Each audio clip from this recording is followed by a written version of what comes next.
सांगलीत सध्या विद्यमान खासदार आणि स्वाभिमानीचे उमेदवार विशाल पाटील यांच्यात वाकयुद्ध रंगले। व्यासपीठावरूनच गर्दीला संबोधित करताना संजय पाटलांची शिकार मीच करणार असं वक्तव्य विशाल पाटलांनी केलं।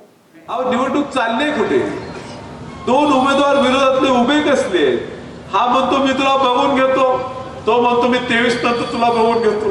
दोघं एकामेकाला बघायलाच लागले। ही काय मारामारीची निवडणूक आहे?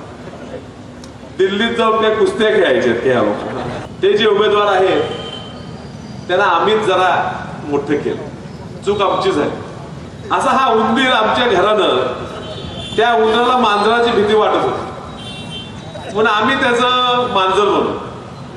त्याला मांजराची भीती वाटू लागली म्हणून आम्ही त्याला कुत्र बनवलं आणि त्याला वाघाची भीती वाटायला लागली म्हणून त्याला आम्ही वाघ केलं। त्या वाघाने आमच्यावरच वाघ आपण स्टोरी इथं संपलेली नाही। त्या महाराजांवर वार केल्यावर काय झालं?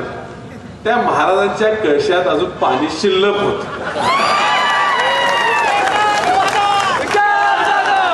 त्यामुळे महाराजांनी पुन्हा त्या कळशाचं पाणी घेतलं, त्या वाघावर शिंपिटलं आणि पुन्हा त्याचा उंदीर केला। प्रतीक पाटील आमचे जरा सस्यासारखे शांत आहे। नम्रता आमच्या दोघांच्यात, पण प्रतीक दादा जरा शांत आहे, खूप काय लोक अंगावर घेत नाही।